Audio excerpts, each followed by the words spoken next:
श्रीफळ आणि बुके आदरणीय डॉक्टर प्रियाताई या भागातील सगळ्या मंडळींच्या आशीर्वाद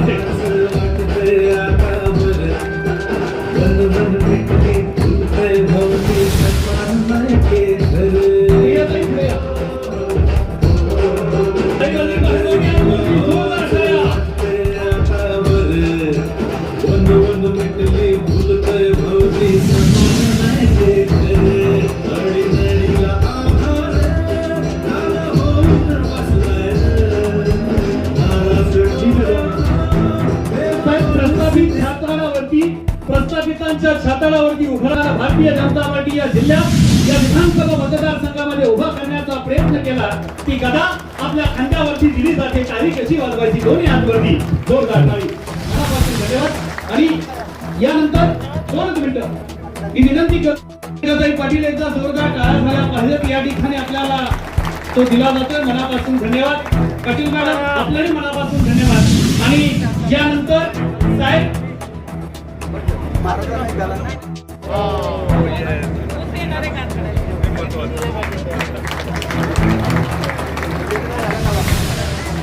विनंती करतो की आपण या ठिकाणी मान्यवर मंडळींचा सन्मान केला. आणि साहेब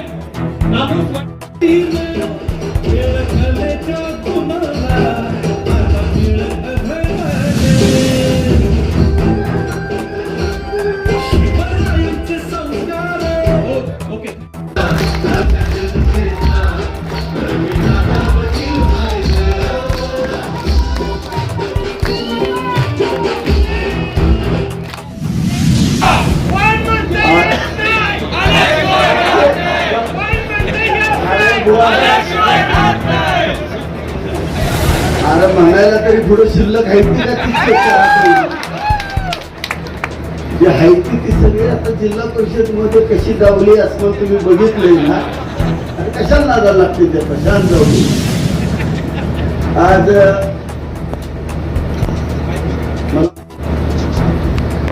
प्रदेशाध्यक्ष रवींद्र चव्हाण साहेब या ठिकाणी आले. दोन पाऊस पडला. आता खत्री साहेबांनी सांगितलं स्वर्गीय शंकरराव अण्णांना आणि स्वर्गीय शालिनीताई पाटलांचं स्वप्न होतं या भागाला पाणी द्यायचं. मला वाटतं त्यांनीच हा वर्षाव तुम्ही इथं आल्यामुळे तुमच्यावरती दिला आणि तुम्हाला आशीर्वाद दिला. साहेब बघा कुठं पाऊस आहे का? तुम्ही तुझा हातात घेतले पावसाला सुरुवात. हे एवढा शुभ संकेत सुद्धा आज या विभागावरती भगवंतानं त्या ठिकाणी दिला. आज या लक्ष्मणराव इनामदार उपसा सिंचन योजना झेहगटापूर योजनेच्या रामोसवाडी ते भाडे आणि भाडे ते नवलेवाडी देऊन या दोन्ही टप्प्याचं भूमिपूजन आज या ठिकाणी होत आहे. त्या राज्याचे कार्यक्षम प्रदेशाध्यक्ष रवींद्र चव्हाण साहेब, भारतीय जनता पार्टीचे अध्यक्ष आणि आमदार अतुलराव भोसले, माझे मार्गदर्शक माढ्याचे माजी आमदार रणजिता, माजी खासदार रणजितदादा निंबाळकर जे आत्ताच विधान परिषदेच्या निवडणुकीमध्ये आमदार झाले. दरीशील दादा आमदार झाल्यासारखं वाटते. या गाण्यावर नाचून नाचून थकले होते. जिल्ह्यामध्ये मुख्यमंत्री त्यांच्या पुढे पण नाचले, सगळ्यांना मदत केली. दादा भारतीय जनता पार्टीमध्ये आल्यानंतर खऱ्या अर्थानं तुम्ही आमदार झाला. भारतीय जनता पार्टीने तुम्हाला न्याय दिला. दादा हे आमचे आमदार दरीशील दादा कदम आमच्या सगळ्यांना आणि आपल्या सगळ्यांना प्रेमाचे वाटणारे आणि भारतीय जनता पार्टीचे सरचिटणीस साहेब, त्यांचं एक वैशिष्ट्य मकरंजी फडणवीस, कितीही ताप असला, किती आजारी असला, हा माणूस भांडऱ्यामध्ये सुद्धा कार्यशाळा घेतो, सातारा रोड मध्ये तो कार्यशाळा घेतो. जे काही कार्यकर्ते सगळे त्यांच्यासाठी फार प्रेमान असतात. प्रत्येकाला समजावून सांगणं कोण दुखावला असला तरी त्याच्या घरी जाणं असे आमचे या ठिकाणी मकरंदजी देशपांडे, दुसरे कार्यक्षम माजी जिल्हाध्यक्ष आणि भारतीय जनता पार्टीचे उपाध्यक्ष आणि आता तुमच्या सगळ्या आमच्या परिचित विक्रमजी पावसकर, शिक्षण समितीचे माजी उपाध्यक्ष सुनीलजी काटकर, जिल्हा परिषदेचे अध्यक्ष सौ प्रियाजी शिंदे, रामकृष्णजी वेता, अमितजी चव्हाण, जिल्हा बँकेचे संचालक सुनीलजी खत्री, आमचे देव विभागाचे नेते राहुलबाबू कदम, जिल्हा परिषद सदस्य हनुमंतदादा जगदाळे, जिल्हा परिषद सदस्य सारिकाताई फाळके, या विभागाच्या पंचायत समिती सदस्य सुरेखाताई पाटील, खटाव तालुका भारतीय जनता पार्टीच्या आणि पंचायत समितीच्या उपसभापती रेश्माताई शेळगे, या विभागाचे नेते ज्यांच्या नेतृत्वाखाली हा भाग आज या ठिकाणी सुकलाम होतोय, ते सगळे आपले मार्गदर्शक विजयराव घोरपडे, राहुलदादा बर्गे, संतोषाबा जाधव, आमचे युवा नेते रणधीरदादा जाधव, भरतजी मुळे, अभयराजे घाडगे, शिवाजी शेळगे, तालुकाध्यक्ष निलेश यादव, शरद भाऊ भोसले, या विभागाचे दुसरे नेते राजेंद्र आप्पा घोरपडे. सगळ्यांची नावं घेणं गरजेचं आहे, पण प्रदेशाध्यक्षांना या ठिकाणी पुढे जायचंय. मला वाटतं गेल्या 40 वर्षाचं राजकारण जर आपण जर पाठीमागं पाहिलं, प्रत्येक इलेक्शन आलं की डोंगर धरायचा, धक्क्या मारायचं काम आजपर्यंत काँग्रेस आणि राष्ट्रवादीच्या सरकारने केलं. अरे ज्या नेतृत्वाच्या मागे आपण 40 वर्ष राहिलो, त्या नेतृत्वाला आपल्याला काही दिलं नाही. फक्त प्रत्येक वेळेला यायचं, चिरेवाडीमध्ये पाणी फाउंडेशनला 1 कोटी रुपये देतो म्हणले, सरपंच हसतोय. अरे वैभव 5 लाख पोचले का रे? 1 रुपया पोचला नाही, 1 रुपया पोचला नाही. अरे खोटं बोलायचं, निघून जायचं, आमची चेष्टा केली. खऱ्या अर्थानं आपल्याला न्याय कधी मिळाला? 2014ला ज्या वेळेला सन्माननीय मुख्यमंत्री देवेंद्रजी फडणवीस ज्या वेळेला राज्याचे मुख्यमंत्री झाले, त्यावेळेला त्यांनी पहिल्यांदा हातामध्ये जे गटापूर योजना घेतली, जाखणगाव मध्ये संकल्प केला आणि आपण त्या ठिकाणी पुढे जायला सुरुवात केली. आमच्यावरती टीका झाली, अरे जे गटापूर योजना फक्त खटावची आणि मानच्या जयाभाऊंवर माझ्यावरती सकाळ दुपार संध्याकाळ इथं शिव्या द्यायचं काम आमच्या विरोधकांनी केलं. अरे खटाव मानला पाणी नेलं. मी जबाबदारीने सांगितलं होतं, ज्या वेळेला कृष्णा खोरेचा उपाध्यक्ष होतो त्यावेळेला मी सांगितलं होतं, जे गटापूर योजना ही 70% ही कोरेगावच्या फायद्याची आणि उपयोगी आहे, आणि त्याच तुम्हाला या ठिकाणी दिसतंय. सगळ्यात जास्त पाणी 3.5 TMC पाणी आणि वर्ण मंजूर केलेलं. मी कृष्णा खोरेचा उपाध्यक्ष असताना आम्ही निर्णय केला, या संपूर्ण कृष्णा बेसिनचं फेर वाटप करायचं. त्याचा आढावा घेतला. फडणवीस साहेब जलसंपदा मंत्री होते. मी साहेबांना भेटलो, साहेबांना सांगितलं, साहेब माझ्या मतदारसंघातली 46 गावं, सातारा तालुक्यातली गावं, कोरेगाव तालुक्यातली गावं आज ही वंचित आहे. अध्यक्ष साहेब, धरणं झाली तिकडं, पण पुनर्वसन मात्र या कोरेगाव तालुक्यावर झालं. 22 पुनर्वसनाची गावं आम्ही अंगावरती घेतली. आमच्या जमिनी पुनर्वसनाला गेल्या, पण त्या गावांची परिस्थिती बघा, आज पाणी त्या गावांना याची परिस्थिती आहे. या लोकांनी सगळ्यांनी जमिनी दिल्या, स्वतःच सर्वस्व दिलं, पण पाणी मात्र यायला 75 वर्ष स्वातंत्र्याची झाली आणि संपूर्ण वाटोळं त्यांच्या जीवनाचं झालं. तिथला तरुण मुंबईला गेला, नोकऱ्या करायला गेला, पण या लोकांना कधी काही फरक पडला नाही. खऱ्या अर्थानं 2014ला फडणवीस साहेबांनी या योजनेला लक्ष्मणराव इनामदारांचं नाव द्यायचा संकल्प केला.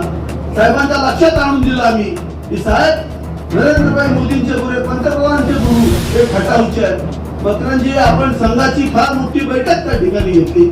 आज संघ संघटनेवरती बोलणाऱ्यांना सुद्धा मी सांगतो, अरे संघाचं काम आज तुम्हाला इथं लक्ष्मणराव विनामदार उपसा सिंचन योजनेत दिसतंय, सगळ्या बाकीचं काम दिसतंय. त्या काळामध्ये आम्ही संघाच्या बैठका गटामध्ये घेतल्या आणि त्या ठिकाणचे ठराव त्या ठिकाणी देवेंद्र फडणवीस साहेबांना दिले, गिरीश महाजन साहेबांना बोलवलं आणि या योजनेला आपण निधी दिलाच, जल आयोगाची परवानगी दिली. अरे ही योजना ब2 मध्ये विलासराव देशमुखांच्या सरकारनं टाकली, कायमस्वरूपी अमितदादा बंद करा म्हणून सांगितली. ती योजना आपल्या केंद्रीय नेतृत्वाने मोदी साहेबांनी असेल, गडकरी साहेबांनी असेल, राजनाथ सिंग साहेबांनी असेल, जो जलनिधी आयोग आहे त्या आयोगाने याला पहिल्यांदा मान्यता दिली. 2015 मध्ये मान्यता दिली आणि 2016ला त्याचं नामकरण गिरीश महाजन साहेबांनी केलं, लक्ष्मणराव इनामदार उपसा सिंचन योजना झेल गटापूर. आमच्यावर टीका झाली, अरे असं नामकरण काय पैसे मिळतात का? तिसऱ्या महिन्यामध्ये या योजनेला 970 कोटी रुपयाचा निधी आदरणीय मुख्यमंत्री देवेंद्र फडणवीस साहेबांनी त्यावेळेला दिला आणि खऱ्या अर्थानं पाणी खटाव महाडमध्ये पोहोचलं. पाणी पोहोचलं 2019 मध्ये पोहोचलं. पण साहेब या भाग सगळा वंचित होता, याचं विस्तारीकरण करणं महत्वाचं होतं. जेव्हा आम्हाला वेळ दिला, साहेबांना सगळं समजावून सांगितलं की तुमच्या कानावरती 5 वेळा घातलं आणि त्याच्या माध्यमातून आज हे या ठिकाणचं फलित आपल्याला दिसतंय. पाणी प्रचंड, पण आमच्या मालकीचं नव्हतं. ज्या वेळेला आपण हे आयोगाचा आढावा घेतला, रणजितदादा तुम्ही मी जागा तिथं होतो, अर्धा टीएमसी पाणी तुम्ही वाढून तुमच्या भागाला घेतलं, भाऊने अर्धा टीएमसी पाणी घेतलं आणि मी तिथं असल्यामुळे 2 टीएमसी पाणी घेतलं आणि या कोरेगावच्या मोठ्या. आज हे पाणी नुसतं मिळणं महत्वाचं नव्हतं, तर खऱ्या अर्थाने याला निधी देणं महत्वाचं होतं. बघा साहेब पुन्हा मुख्यमंत्री झाले आणि 2200 कोटी रुपयाचा निधी पुन्हा तुम्हाला दिला आणि येत्या 13 महिन्याच्या हे पाणी आज तुमच्या शिवारात येणार आहे. यंदाचा दुष्काळ तुमच्या आयुष्यातला शेवटचा दुष्काळ लक्षात घ्या. टंचाईची बैठक झाली, पहिली टँकर नलवडेवाडी, दुसरा टँकर नागेवाडी, तिसरा हासेवाडी, चौथा चिलेवाडी. आता तसं राहणार नाही. आता चिलेवाडी 50,000 टन, नागेवाडी 1 लाख टन. विक्या का हासेवाडीचा विक्या किती टन? 60,000 टन. खर्चून ऊस काढायचा, आता कोणाच्या बापाला घाबरायचं नाही. सगळं राज्य सरकार आपल्या पाठीशी उभं राहिलेलं लक्षात घ्या. पूर्ण ताकदीनं या ठिकाणी 22.5 लाख टन ऊसाच्या उत्पन्नाचा आपण या ठिकाणी उद्योग करतो. आणि आपण शेतकऱ्यासाठी काम करत असताना तुम्ही सगळ्यांनी पाहिलं, या ठिकाणी हनुमानदादा 182 शेततळ्यावरती आपण फिशपॉन्ड केले, आज मत्स्यपालन चालू केलं. शेतकऱ्यासाठी ज्या ज्या योजना करणं त्या योजना आपण या ठिकाणी केल्या. तुम्हाला सगळ्यांना वाटतं हा कोरेगाव मतदारसंघाला प्रचंड पैसा मिळाला. रविदादा साक्षीला बांधकाम मंत्री होते, मी प्रत्येक वेळेला गेलो, राहुल दादा साक्षीला माझ्याबरोबर असायचा. ज्या ज्या वेळेला साहेबांकडे गेलो, साहेबांनी 100 कोटीच्या खाली दिलं नाही. प्रत्येक महिन्याला 100 कोटीचा निधी देणारा हा प्रदेशाध्यक्ष आपल्याला मिळाला. प्रत्येक महिन्याला आज कटापूरचा रस्ता कुणी केला, ज्या कुणी काढला, रवींद्र चव्हाण साहेबांनी. बागड्यासारखं एका कोपऱ्यातलं गाव संपूर्ण कॉन्क्रिटीकरण झालंय. अत्यंत सुंदर आणि स्वच्छ गाव आहे. कुणाच्या जीवावरती? रवींद्र चव्हाण साहेबांची ऑर्डर आहे. चिलेवाडी, मासेवाडी, सगळी गाव, डोंगरातलं प्रत्येक गाव. अरे स्वित्झर्लंड मध्ये नाही असं गाव आम्ही चिलेवाडी करून टाकलंय. अरे मी स्टेजवर बोलतोय, त्याच्यासारखे 100 नावं फोडणारा भाई शिंदे नाही. सरपंचाला विचारा, लोकांना विचारा. आज चिलेवाडी महाराष्ट्रातलं सगळ्यात सुंदर स्वच्छ गाव झालं. कुणाच्या जीवावरती? पैसा कुणी दिला? रवींद्र चव्हाण साहेबांनी दिला. हे सत्य आणि विधान हे सुरुवात लक्षात घ्या. आणि हे सत्य हे तुम्हाला सगळ्यांना माहिती आहे. म्हणून मी चव्हाण साहेबांना विनंती केली, अरे तुम्ही आम्हाला रस्ते चांगले दिले. आणि परवा तर त्यांनी शिवेंद्रराव बाबांच्या माध्यमातून आपल्याला किती कोटी दिले? 300 कोटी रुपये दिले चिलेवाडी ते कोरेगाव रस्त्याला. काय अवस्था झाली रस्त्याची? भयानक अवस्था झालेली आहे. आज एवढा प्रचंड निधी घेऊन आज आपले प्रदेशाध्यक्ष या ठिकाणी आलेले आहेत. खऱ्या अर्थानं तुम्ही एवढी मोठी भावनिक लाट असताना सुद्धा या ठिकाणी या गटामध्ये 3000च्या फरकानं या ठिकाणी जिल्हा परिषद सदस्य दिला. आज आमचं कर्तव्य आहे कसल्याही परिस्थितीत हा भाग सुजलाम सुफलाम झाला पाहिजे. तुम्ही ज्या पद्धतीने या ठिकाणी आमच्या पाठीशी उभं राहिला त्याबद्दल आपल्या सर्वांना धन्यवाद देतो. आणि विरोधकाची लई चिंता करू नका. चिंता करणारी आपल्या बरोबर आहे. शांततेत चला. फक्त एकच गोष्ट सांगतो की काहीतरी नॅरेटिव्ह लय बोलला आहे लक्षात ठेवा. मी हिंदू माणसाचा फिरवतो. ही सोशल मीडिया लय डेंजर आहे. आणि ज्या माणसानं आयुष्यात कुणाच्या हातावर पाणी घातलं नाही, जो माणूस कुणाच्या माहितीला जात नाही, आणि जो माणूस कोण आजारी पडला तर त्याची विचारपूस करायला जात नाही, तो मात्र त्या सोशल मीडियाचा हिरो असतो. असली पद्धत आपल्याला ग्राउंडवर उतरून काम करणारे तुम्ही सगळे कार्यकर्ते आहात. पूर्ण ताकदीने कामाला लागायचंय. आज मी शब्द दिला होता पलीकडं धनगरवाडीमध्ये आभार असतील इथे या ठिकाणी वाडीमध्ये बसून मी शब्द दिला होता त्या ठिकाणी की काही झालं तरी 2 वर्षाच्या आत बाळू मामांना आपण जलाभिषेक करणार आणि आपण 100% शब्द दिलेला पूर्ण करणारी माणसं आहे. आणि तो शब्द आज या ठिकाणी पूर्ण होतोय. मी पुन्हा एकदा माझ्या जलसंपदा विभागाच्या सगळ्या अधिकाऱ्यांचे आभार मानतो. साहेब, हे जे माझे जलसंपदा विभागाचे अधिकारी माझ्यावर काम करतायत, माझी जे कटाव योजनेचा पहिला आणि दुसरा टप्पा 32 महिने त्या ठिकाणी आम्हाला पिरियड अपेक्षित होता. या अधिकाऱ्यांनी 11 महिन्यात पूर्ण करून दाखवलं. साहेब, अत्यंत कार्यक्षम सगळे इंजिनियर आहेत आणि रात्रंदिवस मेहनत करणारे हे इंजिनियर आहेत. आज हाही टप्पा त्यांच्या हातातून त्यांनी सांगितलं 13-14 महिन्यात साहेब काही करून पूर्ण करतो. अत्यंत चांगल्या पद्धतीने काम करणारे इंजिनियर आहेत, उत्कृष्ट काम करणारे इंजिनियर आहेत. आपल्याला कसल्याही परिस्थितीमध्ये ज्या पद्धतीने खटाव माझ्या शेतकऱ्यांनी साथ दिली, पाईपला कुणी अडवलं नाही. विरोधक लय हुशार आहे, लक्षात घ्या. अजितराव मुद्दाम काहीतरी डोक्यात घालत असतो. अरे ज्या वेळेला माझ्या आजा पंजांनी जागा दिली तेव्हा माझ्या गावात शाळा झाली. अरे ज्या वेळेला माझ्या आजा पंजांनी जागा दिली तेव्हा दवाखाना आला. अरे दानच देणारा आपला भाग आहे, मागच तरी आपला भाग नाही. लक्षात घ्या. जरी आम्ही गरीब असलो तरी दानच देण्याची आपली शक्ती आहे. आणि हेच डोक्यात घेऊन आपल्याला ही पाणी योजना पूर्ण करायची आहे. कसल्याही परिस्थितीमध्ये आज या ठिकाणी आपण पूर्ण ताकदीनं या योजनेच्या पाठीशी उभं राहून आपल्याला आलेल्या पाण्याचे या ठिकाणी स्वागत करायचंय. आणि चव्हाण साहेबांनी मगाशीच सांगितलं मला, ज्या दिवशी योजना पूर्ण होणार त्यावेळेला मुख्यमंत्री साहेब आणि चव्हाण साहेब पुन्हा या ठिकाणी या पाण्याच्या जलपूजनाला येणार असं त्यांनी मला शब्द दिला. ते त्यांचा शब्द पूर्ण करतील अशा व्यक्त करतो. पुन्हा एकदा आपण एवढं प्रदेशचं एवढं मोठं काम असताना सुद्धा आपण या ठिकाणी आलात त्याबद्दल आपण सर्वांना धन्यवाद देतो. थांबतो. रामकृष्ण हरी. वतीनं पहिलवान या पुढे सगळे जोरदार टाळ्या झाला.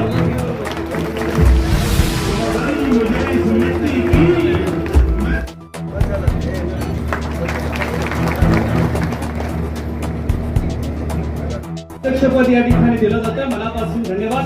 आणि यानंतर मी विनंती करतोय भारतीय जनता पार्टीचे महाराष्ट्राचे प्रदेश अध्यक्ष ज्यांनी खऱ्या अर्थानं महाराष्ट्रामध्ये सर्वांनी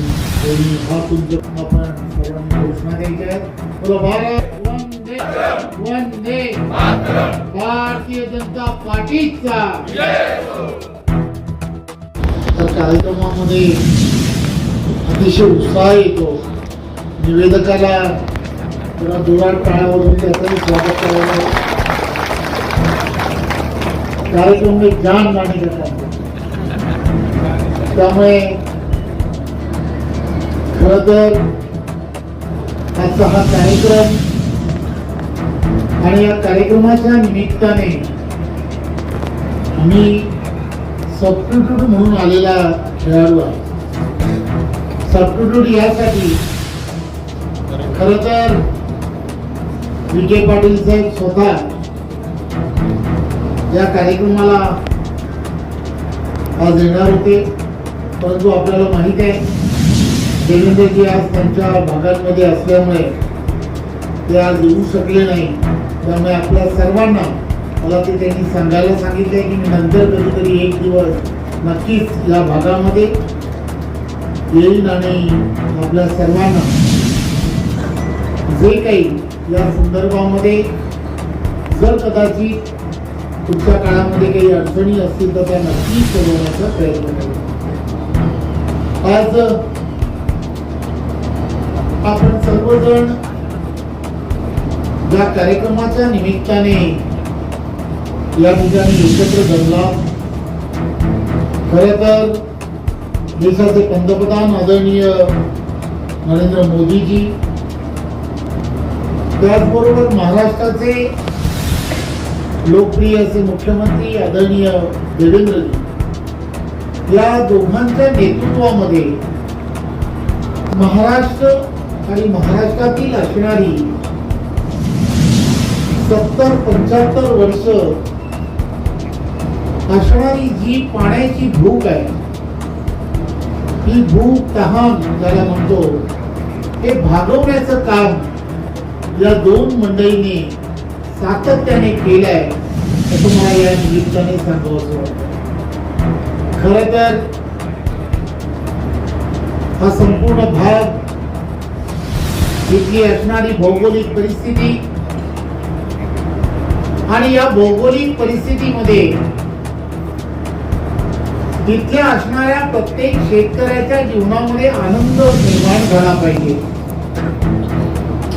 या दृष्टिकोनातून या अगोदर असणाऱ्या अनेक नेते मंडळी, शालिनीताई असतील किंवा या अगोदर असणारे प्रत्येक जण यांनी पाहिलेली स्वप्न आणि माझे मित्र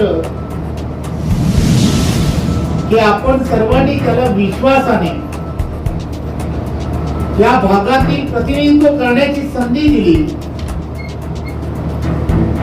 आणि त्याने हे सातत्याने मांडण्याचा प्रयत्न केला की हा भाग आणि या भागामधील असणार युवकांचं असणारं स्थलांतर, नोकरी निमित्त, उद्योगानिमित्त इथली असणारी गावं ओसाड होत चालली आहेत. गावात घरं आहेत, परंतु गावातील घरांमध्ये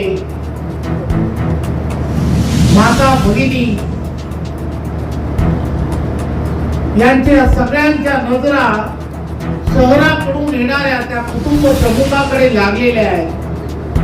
आणि ही परिस्थिती जर बदलायची असेल तर खऱ्या अर्थाने काय करता येऊ शकतं, तर इथल्या गावाला समृद्धीच्या दिशेने घेऊन जाणं हे अत्यंत गरजेचं आहे. आदरणीय अटलजींच्या नेतृत्वामध्ये अटलजी नेहमी म्हणायचे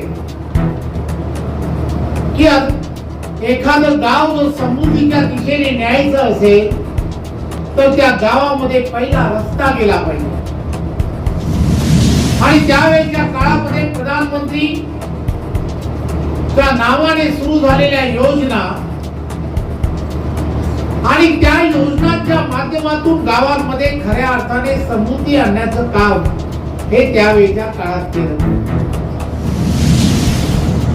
आपण पाहत असाल गावामधील असणारे रस्ते, हे रस्ते त्यावेळेच्या काळामध्ये खऱ्या अर्थाने समृद्धी देण्याची त्याची असणारी सुरुवात होती. आपण सर्वांनी पाहिलं असेल, आपण सर्वजण अनुभवता, देशाचे पंतप्रधान नरेंद्र मोदीजी यांनी ते पंतप्रधान असताना किंवा त्या अगोदरचा काळ, ते गुजरातचे मुख्यमंत्री होण्याच्या अगोदर त्यांनी प्रचारक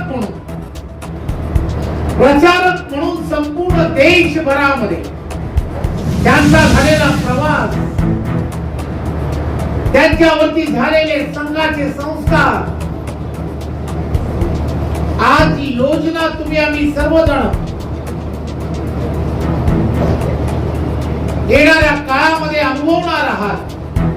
हे संस्कार त्या गावामध्ये असणाऱ्या प्रत्येकाच्या जीवनामध्ये आनंद मिळाला पाहिजे, शेतीला पाणी मिळालं पाहिजे, तिथल्या असणाऱ्या प्रत्येकाच्या हाताला काम मिळालं पाहिजे, शेवटच्या व्यक्तीपर्यंत सरकारच्या असणाऱ्या प्रत्येक योजना पारदर्शकपणे पोहोचल्या पाहिजे आणि राष्ट्रहित हे प्रत्येकाच्या मनामध्ये जाज्वलरित्या बिंबवलं गेलं पाहिजे. ही भावना घेऊन 2014 जेव्हा पंतप्रधान म्हणून त्यांनी शपथ घेतली, मी देशाचा पंतप्रधान जरी झालो असेल तरी प्रधान सेवक म्हणून काम करेल. लक्षात घेतलं पाहिजे, या अगोदरच्या असणाऱ्या प्रत्येक सरकारमध्ये फक्त घोषणा व्हायच्या, या घोषणा होत होत्या, रोटी कपडा मकान, गरिबी हटवली जाईल, या सर्व गोष्टींची फक्त चर्चा व्हायची आणि भावनिक आव्हान, या भावनिक आव्हानांवरती निवडणुका फक्त जिंकण्याचं मशीन हे काँग्रेसचं गव्हर्नमेंट होतं, युपीएचं त्यावेळेचं गव्हर्नमेंट. नरेंद्र मोदीजींनी गेल्या काही वर्षांमध्ये काम करत असताना एक विजन घेऊन देशाला आपल्याला कसं पुढे घेऊन जाता येऊ शकतं याचा विचार केला. पूर्वीची असणारी शेतकऱ्यांच्या असणाऱ्या अनंत अडचणी, छोटे छोटे निर्णय, परंतु त्याचा परिणाम काय असू शकतो हे नरेंद्र मोदीजींनी जाणून घेतलं. शेतकऱ्याला शेती करत असताना सुरुवातीच्या काळामध्ये लागणारं भांडवल, त्यांना लागणारं बियाणं असेल, खत असतील, या सगळ्या गोष्टींसाठी कुठेतरी त्या गावच्या असणाऱ्या सावकारावरती अवलंबून राहावं लागत होतं. परंतु या सगळ्या प्रक्रियेमध्ये कुठेतरी एक वेगळ्या पद्धतीने किसान सन्मान योजनेच्या माध्यमातून प्रत्येक शेतकऱ्याच्या हातामध्ये वर्षामध्ये 6,000 रुपये देण्याचं काम जर कोणी केलं असेल तर ते आदरणीय पंतप्रधान नरेंद्र मोदी. आपण लक्षात घेतलं की आपण त्या सगळ्या गोष्टीकडे कशा रीतीने पाहतोय. मगाशी प्रियाताई बोलत होत्या, त्या वारंवार सांगत होत्या 1 एकर जागा, 1 एकर जागा, आणि त्या 1 एकर जागेमध्ये उद्या या ठिकाणी ज्या वेळेला पाणी येईल त्या ठिकाणी तरुणाच्या हाताला काम मिळेल. खऱ्या अर्थाने या सर्व गोष्टी मायक्रो ज्याला म्हणतात, सूक्ष्म नियोजन, या सूक्ष्म नियोजनाच्या माध्यमातून या सगळ्या गोष्टी करण्याचं काम देशाचे पंतप्रधान नरेंद्र मोदीजी करत आहेत. आदरणीय देवेंद्रजींच्या नेतृत्वात एक द्रष्टा नेता ज्याला म्हणतात, पुढे काय होणार आहे याची पूर्ण कल्पना, पुढच्या प्रत्येक अडचणीवरती आपल्याला जर मात करायची असेल तर आपल्याला कशा पद्धतीने यानंतरच्या काळात आपलं जीवन आणि आपल्या बरोबर महाराष्ट्रातील असणाऱ्या त्या 14 कोटी जनतेला आपल्याला एक वेगळ्या जीवनाचा विकसित महाराष्ट्र म्हणून जेव्हा पुढे जायचं असेल तर ते प्रत्येक क्षेत्र, या प्रत्येक क्षेत्रामध्ये महाराष्ट्र अग्रेसर राहिला पाहिजे, उद्योग धंद्यांमध्ये राहिला पाहिजे. तुम्ही आम्ही सर्वजण पाहता सर्वात जास्त एफडीए कोणत्या राज्यात येतो तर तो महाराष्ट्रात येतोय. परंतु एवढ्यावरती चालणार नाही. माझा महाराष्ट्रातील असणारा शेतकरी, या शेतकऱ्याला सुद्धा चांगले सुखीचे दिवस आले पाहिजे. तर यानंतरच्या काळामध्ये शेतीमध्ये सुद्धा इन्व्हेस्टमेंट करता आली पाहिजे, गुंतवणूक शेतीमध्ये झाली पाहिजे.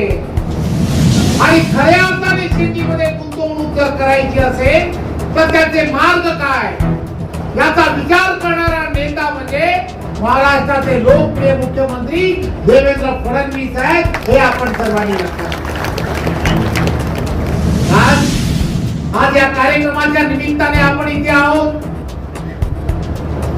आपण पाहिलं असेल 2014 पासून त्यांच्या विचाराने हा कोरेगाव हा सगळा भाग, या भागामध्ये सिंचनाची व्यवस्था झाली पाहिजे. कोट्यावधी रुपये, हजारो करोड रुपये या भागांमध्ये इन्व्हेस्टमेंट. आकडे लक्षात ठेवले पाहिजे. हजारो कोटी बोलणं सोपं आहे. या गावामध्ये, या कोरेगावामध्ये असणारी काय लोकसंख्या असेल, इथे असणारा प्रत्येक शेतकरी, या शेतकऱ्याने विचार करायला हवा की तुमच्या घरापर्यंत, तुमच्या शेतापर्यंत पाणी गेलं पाहिजे, पाणी मिळालं पाहिजे. यासाठी एवढी मोठी इन्व्हेस्टमेंट करणं सोपं काम नाहीये. हा पैसा कसा उभा राहतो याचा सुद्धा कधीतरी विचार करायला हवा. आणि हा शेतीमध्ये गुंतवला पाहिजे. या अगोदर कोणही नेता या संदर्भात विचार करत नव्हता. आणि म्हणून तर स्वातंत्र्याच्या अगोदर पासून फक्त घोषणा होत होत्या. प्रत्यक्षात शेतकऱ्यांच्या आवश्यक असणाऱ्या या योजनांना कोणीही, या सर्व योजनांकडे दुर्लक्ष केलं होतं. हे आपण सर्वांनी लक्षात घेतलं पाहिजे. आपण सर्वजण हेही लक्षात ठेवलं पाहिजे की नरेंद्र मोदीजींच्या नेतृत्वामध्ये प्रत्येक शेतमाल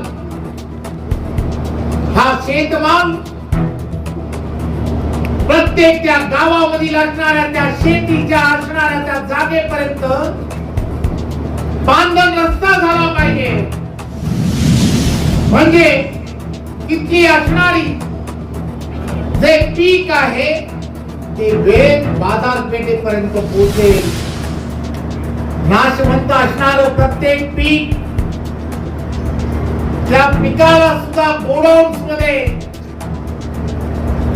त्याची साठवणूक झाली पाहिजे.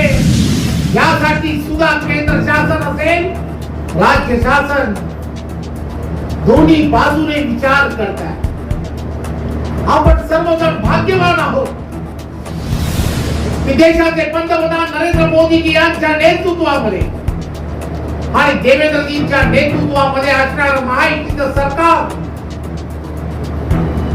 केंद्राने शेतकरी सन्मान योजना केली, महाराष्ट्राने सुद्धा त्यामध्ये 6,000 रुपयाची भर टाकून तुम्हाला अजून त्यामध्ये बळकटी देण्याचं काम केलं. हे आपण सर्वांनी लक्षात घेतलं. ही योजना ही योजना तुम्हाला आम्हाला सर्वांना आपल्या पुढच्या पिढीला दिशा देणारी ही योजना आहे. आपण सर्वांनी या सर्व योजनेकडे पाहत असताना दूरदृष्टी असणारं नेतृत्व काय करू शकतं हे आपण सर्वांनी लक्षात घेतलं पाहिजे. मी बऱ्याच वेळेला एक छोटा कार्यकर्ता म्हणून काम करत असताना अनेक वेळेला वेगवेगळ्या व्यासपीठावरती वेगवेगळ्या नेत्यांची चर्चा व्हायची. मी तुम्हाला आठवण करून देऊ इच्छितो, धैर्यशीलजी तुम्हाला मतं मिळाली. मी एखाद्या घरामध्ये गेलो, बाबासाहेबांच्या घरात अनिल भाऊंचा आज आठवण करायला हवी.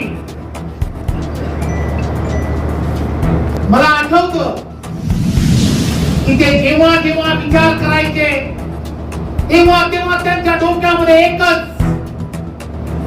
की हा संपूर्ण भाग, या भागामध्ये सिंचनासाठी काहीतरी करायला हवं. अनेक नेते मंडळी फक्त त्यांना आश्वासन द्यायचे. पण 2014ला देवेंद्रजी मुख्यमंत्री म्हणून निवडून आपण सर्वांच्या कृपेने आले. देवेंद्रजी समोर भाऊंनी फक्त एवढंच म्हटलं, टेंबू साठी मी राजकारणात आहे.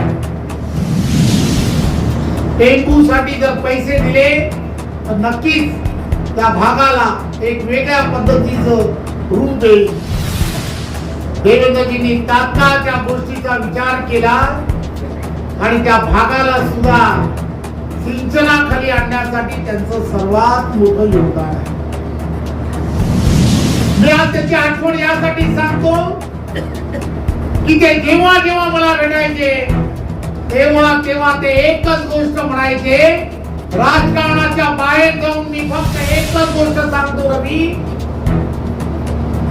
देवेंद्र फडणवीस या व्यक्तीने माझ्या भागातील माणसांना, माझ्या भागातील शेतकऱ्यांना पाणी दिलंय.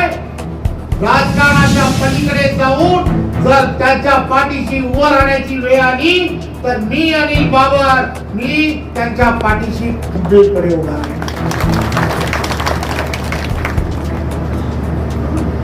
ही गोष्ट लक्षात घेतली पाहिजे.